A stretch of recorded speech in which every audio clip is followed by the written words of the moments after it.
ഹരേ കൃഷ്ണ. ഓം നമോ ഭഗവതേ വാസുദേവായ. എല്ലാവർക്കും ഭാഗവത കഥയിലേക്ക് സ്വാഗതം. എല്ലാവർക്കും കഥകളൊക്കെ ഇഷ്ടപ്പെടുന്നുണ്ടെന്ന് വിശ്വസിക്കുന്നു. അപ്പോൾ ഇനിയും എല്ലാവരും കഥകൾ കേൾക്കണം, മറ്റുള്ളവരിലേക്ക് എത്തിക്കുകയും വേണം.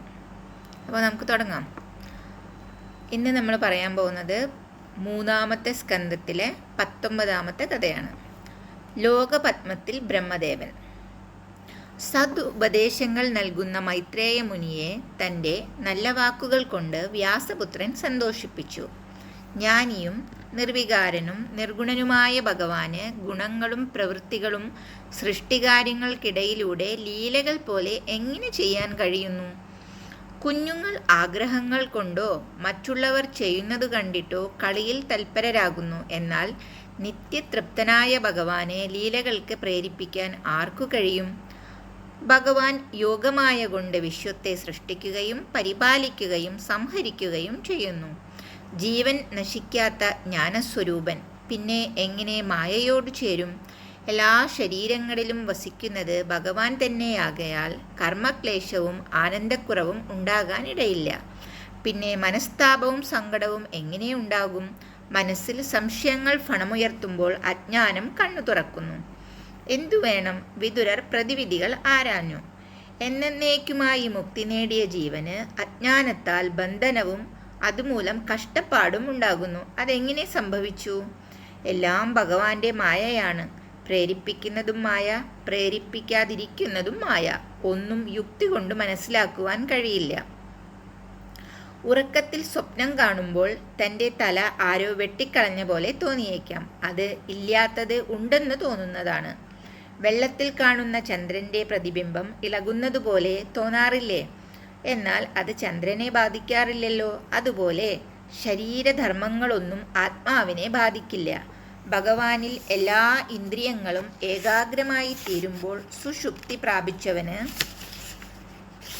ക്ലേശങ്ങൾ ഇല്ലാതാകുന്നു. അതായത് ജീവൻ ഭഗവാനിൽ ലയിക്കുമ്പോൾ എല്ലാ ദുഃഖങ്ങളും നശിക്കുന്നു. ഭഗവാനെ പറ്റിയുള്ള കീർത്തനങ്ങൾ ശ്രവിക്കുന്നതും കഥകൾ പറയുന്നതും ദുഃഖങ്ങൾ ഇല്ലാതാകുവാൻ ഉപകരിക്കുന്നു. ഉപദേശം കേട്ടപ്പോൾ വിതുരരുടെ മനസ്സിൽ ജ്ഞാനം തെളിഞ്ഞു. സംശയങ്ങൾ അകന്നു. മനസ്സ് ജീവന്റെയും ഈശ്വരന്റെയും സ്വാതന്ത്ര്യത്തിലും അസ്വാതന്ത്ര്യത്തിലും മോക്ഷബന്ധങ്ങളിലും പ്രവർത്തനം ആരംഭിച്ചു. ലോകത്തിലെ ഏറ്റവും വലിയ വിഡ്ഢിയും അങ്ങേയറ്റത്തെ ബുദ്ധിമാനും സുഖമായി കഴിയുന്നു. ഇവർക്കിടയിൽ കഴിയുന്നവനാണ് യഥാർത്ഥത്തിൽ ക്ലേശിക്കുന്നത്. വേദവും യജ്ഞങ്ങളും തപസ്സും ദാനവും ഒന്നും തന്നെ തത്വോപദേശത്തോളം ജീവന് ഫലം നൽകില്ല. ആ സത്യം മഹർഷിയിൽ നിന്ന് മനസ്സിലായപ്പോൾ വ്യാസപുത്രൻ അത്ഭുതപ്പെട്ടു. അറിവ് വർദ്ധിക്കുന്തോറും സംശയങ്ങൾ ഏറുകയാണ്. മൈത്രേയ മുനി തുടർന്നു. പുരുവംശ രാജാക്കന്മാരെല്ലാം സജ്ജന സേവകരും പ്രസിദ്ധരുമാണ്. ധർമ്മിഷ്ഠനായ രാജാവ് ഭൂമിയിൽ അവതരിക്കുന്നതിന് പുരുവംശം തിരഞ്ഞെടുക്കുവാനുള്ള കാരണവും മറ്റൊന്നല്ല. പാതാളം സനൽകുമാരാദി മഹർഷിമാർ അവിടെയാണ് താമസിക്കുന്നതിന് യോഗ്യതയുള്ള സ്ഥലമായി തിരഞ്ഞെടുത്തത്. അവർക്ക് യഥാർത്ഥത്തിൽ ഭഗവാന്റെ മഹിമ പൂർണ്ണമായിട്ടറിയാം. അല്പസുഖത്തിനു വേണ്ടി കൂടുതൽ ദുഃഖത്തിൽ പെട്ടുപോകുന്ന മനുഷ്യന് കരകയറുവാൻ ഭാഗവതം ഒരു അനുഗ്രഹമാണ്. പ്രപഞ്ചം പ്രളയ സമുദ്രത്തിൽ മുങ്ങിയപ്പോൾ ഭഗവാൻ യോഗനിദ്രയിൽ ലയിച്ച് കണ്ണുകൾ അടച്ചു. ജീവരാശികളെയെല്ലാം തന്നിലേക്ക് ആവാഹിച്ചു. പ്രളയാവസാനത്തിൽ ഭഗവാൻ കാലശക്തിയെ ഉണർത്തുവാനായി ഏൽപ്പിച്ച് ജലത്തിൽ രമിച്ചു വസിച്ചു. യോഗനിദ്രയിൽ 1000 ചതുർയുഗങ്ങൾ കഴിഞ്ഞു. കാലശക്തി ഉണർന്നു. ഭഗവാന്റെ നാഭിയിൽ നിന്ന് ലോകപത്മം ജലോപരി ഉയർന്നു. സർവത്ര പ്രകാശം പരന്നു. വിഷ്ണു ചൈതന്യം ലോകപത്മത്തിലേക്ക് പ്രവേശിച്ചു. പത്മത്തിൽ നിന്നും ബ്രഹ്മാവ് ജനിച്ചു. താമരയുടെ നടുവിൽ വസിക്കുന്ന ബ്രഹ്മദേവന് ഒന്നും കാണുവാൻ കഴിഞ്ഞില്ല. ദേവൻ കണ്ണു തുറന്ന് 4 ദിക്കിലേക്കും നോക്കി. 4 മുഖങ്ങൾ ഉണ്ടായി. ദേവൻ നാൻമുഖൻ എന്ന പേരിൽ അറിയപ്പെട്ടു. പ്രളയസമുദ്രത്തിൽ വായു ചലിച്ചപ്പോൾ തിരമാലകൾ ഉയർന്നും താഴ്ന്നും കാണപ്പെട്ടു. വിധാതാവിന് ഭയം പെരുത്തു. താമരദളങ്ങളിൽ മുറുകെ പിടിച്ച് കണ്ണുകളടച്ച് ആലോചനയിലാണ്ടു. എന്തു വേണം? ഒന്നും അറിയില്ല. താൻ ആരാണ്? താമരയ്ക്കുള്ളിൽ എങ്ങനെ വന്നു? താമര എങ്ങനെയുണ്ടായി? താമരയ്ക്ക് താങ്ങ് ആരാണ്? എത്ര ആലോചിച്ചിട്ടും ഒന്നും പിടികിട്ടിയില്ല. ബ്രഹ്മാവ് അന്വേഷണം ആരംഭിച്ചു. താമരയുടെ തണ്ടിലുള്ള ദ്വാരത്തിലൂടെ ജലത്തിലേക്ക് ആണ്ടിറങ്ങി. പത്മനാളം എവിടെ നിന്ന് വരുന്നു? കീഴോട്ട് യാത്ര തുടങ്ങി. ദീർഘദൂരം സഞ്ചരിച്ചു. എങ്ങും ഇരുട്ട്, കര കാണുന്നില്ല. ഭയം വർദ്ധിച്ചു. ബ്രഹ്മാവ് മടങ്ങി വീണ്ടും താമരയിലേക്ക് പ്രവേശിച്ചു. മനസ്സിനെ നിയന്ത്രിച്ചുകൊണ്ട് സമാധിയിൽ ലയിച്ചു. 100 വർഷം കഴിഞ്ഞു. കഠിന തപസ്. മനസ്സിൽ പ്രകാശം തെളിഞ്ഞു. ഹൃദയാന്തർഭാഗത്ത് സർവേശ്വര സ്വരൂപം ദർശിച്ചു. 1000 ഫണമുള്ള ശിരസിൽ രത്നപ്രഭ പരന്നപ്പോൾ പ്രളയജലത്തിലെ അന്ധകാരം ഓടിയൊളിച്ചു. ആദിശേഷന്റെ ശരീരമാകുന്ന മെത്തയിൽ ഭഗവാൻ പുഞ്ചിരി തൂകി ശയിക്കുന്നത് കണ്ടപ്പോൾ ബ്രഹ്മദേവൻ കൈകൂപ്പി വന്ദിച്ചു. ഇന്ദ്രനീല പർവ്വതം പ്രളയജലത്തിൽ തല ഉയർത്തി നിൽക്കുകയാണോ? മേഘവർണ്ണ പട്ടുടുത്ത ഭഗവാൻ വനമാല ധരിച്ച മന്ദസ്മിതത്തോടെ മരുവുന്നു.